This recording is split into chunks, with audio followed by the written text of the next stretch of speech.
Assalamualaikum warahmatullahi wabarakatuh. Para peneliti dan mahasiswa, saya lanjutkan terkait dengan optimalisasi penggunaan mesin engine pada Publish or Perish. Setelah pada video kemarin, saya bahas tentang bagaimana cara mendownload dan menginstal aplikasi tersebut. Baik, aplikasi ini menyediakan beberapa piranti pencarian artikel dengan mesin engine tertentu. Ada Crossref, ada Google Scholar, ada Google Scholar Profile, ada PubMed, ada OpenAlex, ada Scopus, Semantic Scholar, Web of Science, dan import eksternal data.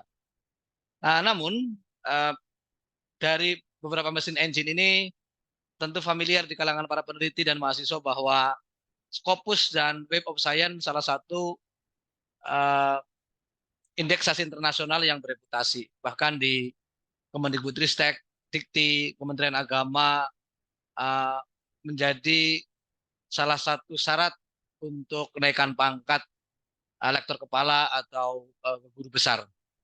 Oleh karenanya, khusus untuk Scopus, karena bintang 2, ini perlu meminta izin pada pihak Elsevier, uh, namanya API. Nanti akan saya buatkan konten secara khusus bagaimana membuat API untuk membuka Scopus, ya, artikel-artikel yang berkualitas dan terbaru pada indeksasi Scopus. Namun perlu saya sampaikan untuk beberapa mesin engine lain juga penting karena pada level nasional seperti indeksasi Sinta juga ada di Google Scholar dan Google Scholar Profile, ada di Crossref, ada di PubMed dan sebagainya. Oke, sepintas video kemarin dijelaskan Crossref dan cara mencari artikel yang relevan dan terbaru. Kali ini secara spesifik saya akan menjelaskan tentang spesifikasi mesin engine yang ada pada POP ini. Pertama, Crossref. Klik Crossref. Crossref memiliki menu yang tampil di Crossref Search. Pertama ada authors, nama penulis, beberapa penulis, 1, 2, 3 atau lebih dari penulis ya, pada artikel tertentu. Bila memang mau mencari secara spesifik. Yang kedua ada affiliation. Affiliation itu adalah instansi di mana penulis itu ya mengajar atau mungkin menjadi salah satu bagian dari peneliti dan sebagainya. Kemudian yang ketiga ada publication name, jurnal yang mempublikasikan artikel yang diterbitkan oleh penerbit tertentu. Ya, biasanya ini publikasi itu ya nama penerbit dan nama jurnalnya. Itu namanya, nama jurnalnya apa? Disampaikan saja atau tulis di sini. Kemudian ada title words, judul artikel dan keyword kata kunci. Sebenarnya ini kalau mau menulis tentang topik dan isu tentang manajemen pendidikan, umpamanya tentang keuangan pendidikan, ya, atau manajemen keuangan pendidikan, bisa sebenarnya ditulis dari mulai siapa penulisnya, kemudian afiliasi penulisnya dari di kampus mana atau lembaga profesi apa, bisa juga jurnal yang mempublikasikan artikel penulis itu apa namanya, kemudian judul artikelnya apa, keywordnya apa. Namun bila ingin simpel, sebenarnya saya kasih trik aja. Entah itu di Crossref maupun di mesin engine lainnya, untuk mencari artikel dengan topik manajemen keuangan umpamanya, cukup di title word saja supaya kita bisa mendapatkan banyak artikel tentang topik dan isu ini. Contoh ya, kita tulis di title word atau judul artikel yang kita cari, umpamanya manajemen keuangan pendidikan. Manajemen keuangan pendidikan. Baik, kemudian seperti biasa, tentukan tahunnya, pilih tahun terbaru, ya 3 tahun terakhir ya, 2022 sampai 2024 pokoknya. Kemudian search atau cari artikel dengan judul manajemen keuangan pendidikan yang ditulis oleh siapapun dari yang terbit pada tahun 2022 sampai 2024. kita coba ada berapa puluh atau ada berapa ratus, bahkan ada nggak sampai 1000. Kita mulai.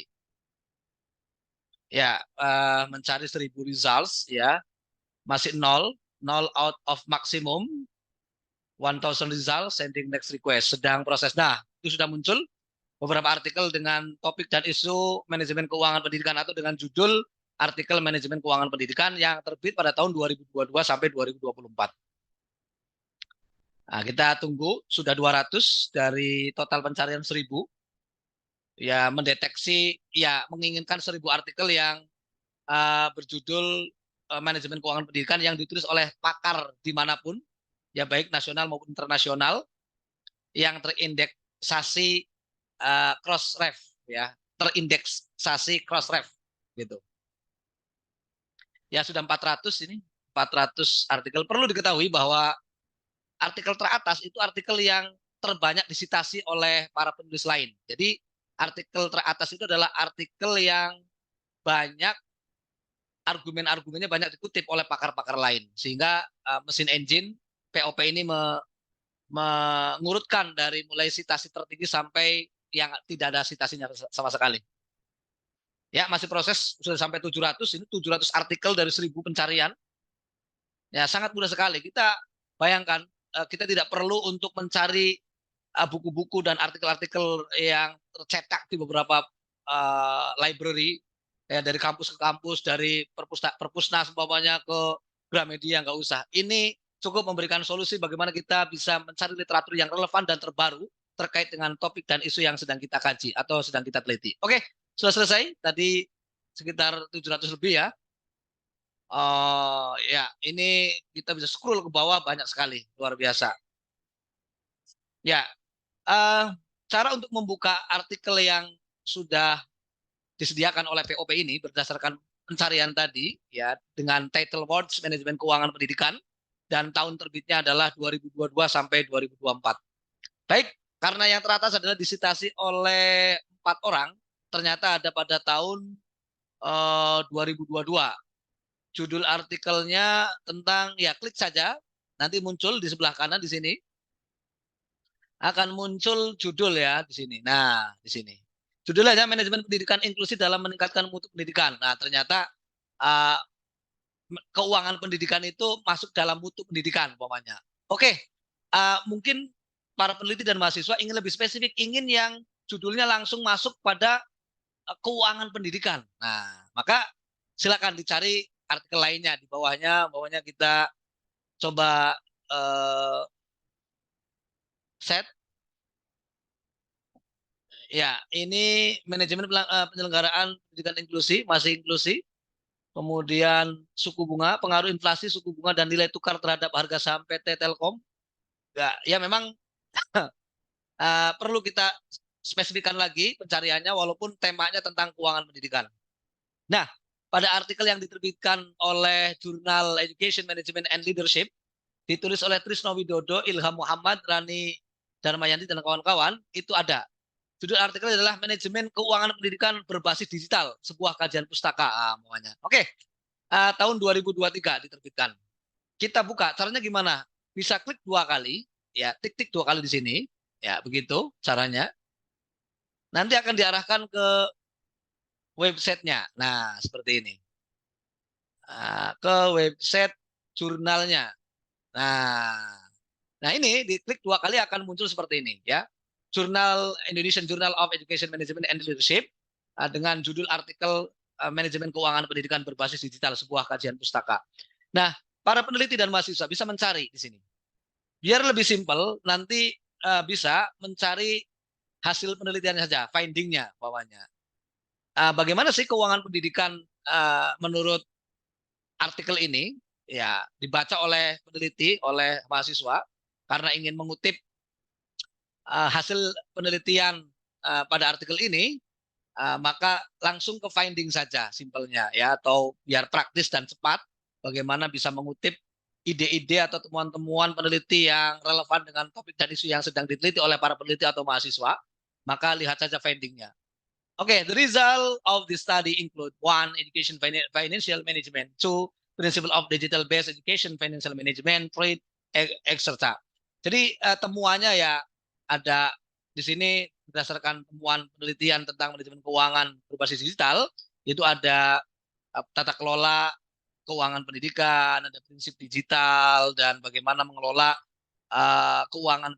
mengelola keuangan pendidikan, bagaimana implementasinya, kemudian juga ada temuan-temuan yang bisa disampaikan melalui artikel ini, yaitu the principles of digital based education finance management and their implementation.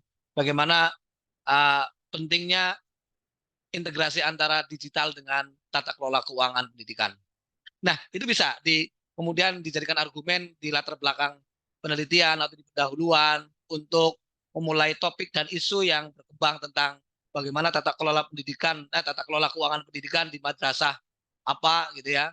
Masalahnya umpamanya kok keuangan itu seringkali bocor, seringkali tidak terprediksi pengeluarannya, pemasukannya, sehingga ada inovasi-inovasi tentang manajemen keuangan dan digitalisasi. Oke, itu dari Crossref contohnya. Bisa juga mencari yang lain ya selain Crossref. Ya. Nah, untuk meng-close ya, atau keluar dari Crossref untuk mencari mesin engine yang lainnya bisa di tik pada ya bisa kembalikan lagi. Oke. Yang kedua kita mencoba untuk masuk ke Google Scholar. Ya, klik saja Google Scholar yang nampak di layar seperti ini. Ya, ya Google Scholar ini yang ini. Tinggal diklik saja.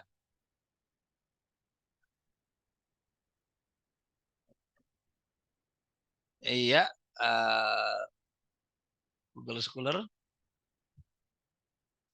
Baik, mohon maaf, saya ulangi lagi yang Google Scholar ya. Saya klik Google Scholar.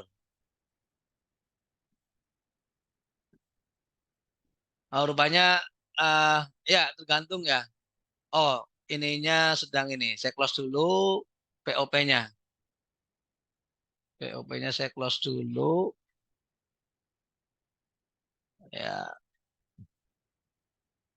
saya sebentar. OP-OP-nya baik.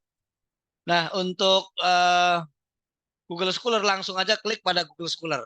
Umpamanya seperti ini ya. Nah, ini ada. Sudah. Akan mencari artikel yang terindeks Google Scholar. Ya, ada sama, hampir mirip dengan Crossref. Google Scholar Search menampilkan beberapa opsi untuk pencarian artikel yang dicari oleh para mahasiswa dan peneliti. Pertama, authors, siapa saja penulisnya. Kedua, publication name, nama jurnalnya apa. Title words, judulnya apa, dan keyword, kata kuncinya. Ya, bisa mencari, umpamanya ini bisa nyeting ini juga, ada 200, ada 100, ada 50, 20, 10, sampai 1000. Jadi mesin pencarian ini bisa maksimal sampai 1000. Bawahnya saya setting 1000. Ya, akan mencari 1000 artikel yang topiknya dan isunya sama dengan kajian yang sedang diteliti oleh para peneliti atau mahasiswa. Contohnya, bawahnya ingin mencari tentang uh, mutu lulusan, mutu lulusan sekolah. Oke. Kenapa saya cenderung merekomendasikan kepada mahasiswa dan para peneliti ke title word atau judul artikel? Biasanya begini, kalau kita sebagai peneliti atau mahasiswa menulis nama penulisnya, biasanya topiknya tidak sesuai. Sama publication name atau jurnal yang dituju, itu terlalu umum biasanya. Keyword, kalau kita tulis keywordnya terlalu spesifik, itu juga biasanya tidak terdeteksi artikel yang kita cari. Oleh karenanya, saya sarankan kepada para peneliti dan mahasiswa untuk menentukan di title word atau judul artikel dengan judul yang tidak terlalu spesifik dan tidak terlalu umum. Contoh, sedang meneliti tentang mutu lulusan sekolah. Maka tulis saja mutu lulusan sekolah dengan tahun artikel yang diterbitkan 2023 saja umpamanya. Tahun 2023. Makanya ditulis di sini 2023 saja ya. To 2023 until 2023. Ya, cuma 1 tahun saja. Saya butuh artikel tentang mutu lulusan sekolah yang terbit tahun 2023. Oke, kita mulai search langsung mencari 1000 artikel yang topik dan isunya mengenai tentang mutu lulusan sekolah. Ya, proses pencarian. Wah, sudah 10 dari 27 pencarian. Oh, cuman beberapa. Ya, dari 2023 baru ada beberapa penelitian tidak sampai 100 ya. Ternyata mutu lulusan ditulis oleh, nah klik saja di sampingnya ada judul artikel di sini, ya di samping kanan itu. Pentingnya akreditasi dalam meningkatkan mutu lulusan di sekolah dasar ditulis oleh Ahmad Huzairi atau Huzairi 2023. Untuk melihat membaca artikelnya silakan klik 2 kali. Ya, nanti akan terdeteksi jurnalnya. Baik, ini jurnalnya. Namanya Jurnal Ilmiah Research Student. Nah, ternyata Ahmad Husairi Universitas Negeri Semarang ya. Ini artikelnya. Ya. Uh, dia menyatakan akreditasi sekolah memiliki peran yang sangat penting dalam meningkatkan mutu lulusan karena akreditasi sekolah membantu dan sebagainya. Nah, lihat hasilnya. Mana hasilnya? Hasilnya, nah ini. Hasil penelitiannya menggambarkan akreditasi sekolah perlu dilakukan dengan kategori sangat penting dan mutu lulusan perlu ditingkatkan dengan kategori sangat penting. Ya, ini survei ya. Mutu lulus akreditasi dan survei mutu lulusan penting untuk memberikan rekomendasi kepada pihak sekolah sehingga lebih meningkatkan lagi mutu lulusannya melalui proses pembelajaran umpamanya. Nah, itu cara untuk mencari beberapa literatur yang relevan melalui Google Scholar. Baik, setelah itu saya mencoba untuk uh, memindahkan pada piranti lain ya. Setelah Crossref, Google Scholar, kita ke uh, PubMed ya, klik saja PubMed-nya. Oke, maaf, saya close dulu. Uh, kita ke PubMed atau PubMed ya. Ya, pada PubMed kita klik saja PubMed-nya sini. Nah, ternyata PubMed Search juga sama karakternya dengan Crossref dan Google Scholar. Dia menyediakan item untuk siapa authornya atau penulis artikelnya, kemudian afiliasinya, full journal name, nama jurnalnya apa, nama title words, nama artikel, judul artikelnya apa, dan keywordnya kata kuncinya. Ya, seperti yang sudah saya sarankan, langsung saja ke title word judulnya. Ingin mencari uh, artikel yang berjudul tentang metode inovasi digital, umpamanya. Inovasi digital pendidikan. Inovasi PPDB ya atau PPDB atau inovasi eh, digital pendidikan dalam pendidikan. Oke, contoh peneliti atau mahasiswa ingin mencari artikel yang berjudul inovasi digital dalam pendidikan. Tahunnya 2023 umpamanya. 2023. Oke. Langsung search ya, cari. Jadi mencari artikel yang berjudul inovasi digital dalam pendidikan ditulis oleh siapapun, terbit tahun 2023 yang terindeks PubMed ya atau PubMed ya. Kalau tadi terindeks Google Scholar, kemudian terindeks Crossref. Nah, sekarang yang terindeks PubMed. Kita search saja, cari. Sedang mencari cuman satu. Oh, no match, berarti memang belum ada tahun 2023 yang menulis artikel dengan judul ini yang terindeks oleh PubMed umpamanya. Oke, kalau begitu kalau tahun 2003 agak kurang umpamanya atau mungkin judulnya juga kurang familiar umpamanya. Umpamanya digitalisasi pendidikan umpamanya. Digitalisasi pendidikan. Oke, judulnya begitu. Kemudian dari tahun 2002 sampai 2003 atau 2021 ya. 2021 sampai 2023. Kita coba. Oh juga sama. Oh, rupanya di PubMed ini mungkin banyak yang masih belum terindeks. Jadi indeksasi PubMed kurang familiar di beberapa kalangan begitu ya. Ya, itu caranya mendeteksinya ya. Atau mungkin beberapa artikel lain, pokoknya tentang pendidikan, coba. Umum, pokoknya pendidikan. Ada nggak? Ya, ternyata juga jarang sekali yang mengindeksasi ini. Ya, memang PubMed ini mungkin jarang digunakan oleh beberapa open journal system untuk mengindeksasi artikelnya karena tidak begitu penting umpamanya dan sebagainya. Oke, kita tutup saja PubMed, bisa beralih ke indeksasi lain. Ada OpenAlex. Ya, kita buka OpenAlex. Ya, di OpenAlex itu melihat beberapa hal, ya, menyediakan beberapa hal, pertama adalah author ID atau ORCID ID. Bagi peneliti atau penulis yang memiliki uh, author ID atau ORCID itu bisa disampaikan di situ. Kemudian afiliasi juga sama. Afiliasi dari penulisnya siapa yang akan kita kutip tulisannya, title words, judul artikel, keyword, ya kata kunci artikel. Ya, langsung aja ke judul artikelnya, umpamanya tentang pendidikan inklusi, umpamanya pendidikan inklusi. Inklusi. Oke, tahunnya 2022 sampai 2023. Oke, kita cari search 1000 pencarian artikel dengan indeksasi OpenAlex search. OpenAlex ya. Search with error. Oh, syntax error.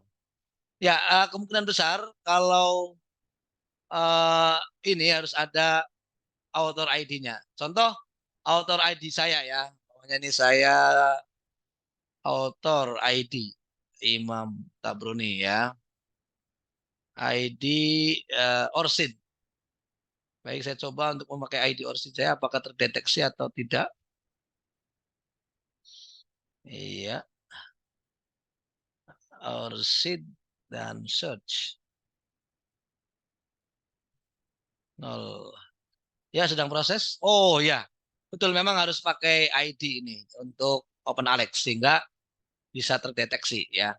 Pada beberapa artikel yang ditulis oleh Imam Tabrani berdasarkan telusuran uh, ORCID ya. ORCID itu adalah ID peneliti ya, bentuknya seperti ini ya. Saya tampilkan ini ORCID saya. Jadi satu ID yang disediakan oleh organisasi tertentu untuk menyematkan ID pada penulis atau peneliti. Ya, Connected Research ORCID ya, ORCID ini. Ya, ORCID saya adalah ya 0004 kali 0001 dan sebagainya dan seterusnya. Sehingga rupanya di OpenAlex penulisnya harus punya ORCID ya. Tidak sesimpel yang ada pada Crossref dan apa Google Scholar ya, itu sangat dinamis sekali. Kalau ini rupanya ada aturan engine yang harus diikuti oleh pencari artikel. Baik, ya, itu saja beberapa hal yang saya sampaikan terkait dengan beberapa mesin engine yang bisa digunakan oleh peneliti atau mahasiswa untuk mencari beberapa artikel. Sebenarnya ada satu lagi yang bagus ya untuk ditindaklanjuti dalam pencarian, yakni untuk Scopus ya. Scopus ya, artikel Scopus itu bisa diakses dengan sangat mudah dengan kata kunci atau dengan judul artikel dan tahun terbaru, dan itu bisa dibuka open access ya. Cuman sebelum kita membuka Scopus, biasanya kalau baru mendownload POP atau Publish or Perish aplikasi ini, itu belum punya API ya. Jadi kalau ingin membuka Scopus pada POP harus punya izin dulu dari Elsevier. Nanti bagaimana cara mendapatkan API, number API, sehingga bisa membuka jurnal-jurnal Scopus melalui POP, nanti akan saya buatkan secara khusus video berikutnya.